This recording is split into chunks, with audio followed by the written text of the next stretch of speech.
Good evening, and welcome to another talk about the art of debating. Today, I would like to talk to you about a very fine difference between the term debating and the term arguing. So, if we are engaged in an argument, does this mean that we are debating, or we're just merely exchanging words back and forth? We need to be really careful about the terms we define here, whether we are engaged in a productive one-to-one competitive structured debate, or we're just battling back and forth, fruitless exchanges of words, phrases, and even questions. And here lies the most important key difference between formal debating and all the type of exchanges of words and phrases between people. To be honest, the reason why debating grew and progressed over the years and take many forms and many shapes was to attempt and create a structure that fits all of these different requirements that needed in the fine art of creating argumentations, assessing contentions, and moving forward with the line of reasons. So the first question you have to ask yourself is, when you are engaged in a back and forth exchange of ideas, contentions, arguments, are you clearly establishing a common area of agreement or disagreement? Because it's so easy for us to stick to our grounds and only believe in our opinions and never even listen to the other person's opinions or viewpoints, or even if the causes were logical and they do make sense. So the first question we ask here when we start to create or put together a debating event is how good we are in bringing two teams in the same common area of agreement or disagreement.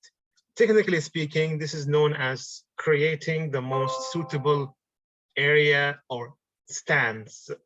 And stance is that fine line drawn in the sand between the affirmative team and the negative team in terms of where does the debate start? Will the debate start here, or the debate will go somewhere else? And that's an important aspect in how you determine and how you choose members of the pro or opposing team in your debate. Once this is established, then we need to identify how well the team is preparing for the debate. There's a very fine line between being prepared for a debate and basically coming here and just trying to win an argument based on your opinion, based on personal stories, based on past experiences. Now, don't get me wrong, personal stories, past experiences, they might be good to prove your point and give a good level of warrant to your claims, but they're not the most powerful tools in your arsenal. At any given debate, if a speaker is well prepared with well-quoted sources, citation for examples and past experiences and historical records, will always have a better warrant than a person who just cites her own or his own experience or personal stories. For many reasons, because the body of knowledge gives out a stronger warrant compared to a single personal experience or personal story. Now, the speaker might be truthful. He or she might have been through a very bad and real experience. That's why he or she, they are speaking out of experience, but that experience can be very unique to you and not unique to other people in the room or the audience members. So the uniqueness of your experience, the uniqueness of your story may not fit anyone else. So one size doesn't fit all when it comes to commonality of bringing forward your warrant or supporting your claim.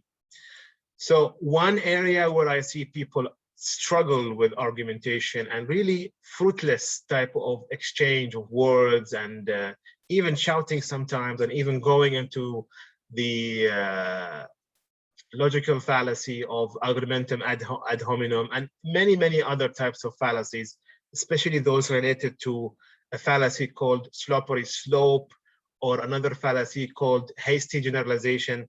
It's all cause of a lack of preparation. If you're not prepared, you're more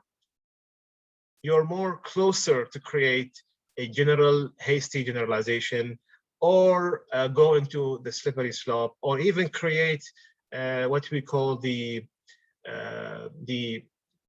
appeal to authority. And the appeal to authority is really famous when people are not prepared for a debate. They often quote an authority, whether it be a scientist or even a higher power or even a group of a cultural reference, and you can't really debate that reference. So you are stuck with basically no man land. Can go back, can argue, can even offend the person. So always ask yourself, preparation is the key from moving to a very balanced, effective, forward-thinking debate. That was my small talk on how to move from a simple argumentation to a forward-thinking debate. And the key here, the key takeaway here is preparation. Preparation gives more strength to your claim, and the claim will have better backing in terms of warrant. And so the impact will be more powerful for you to converge into your line of reasoning and draw nice conclusions to your arguments. In the next part of this series, we'll discuss more aspects to your debating experience, and I wish that you all benefit and enjoy from these series of talks. Thank you very much.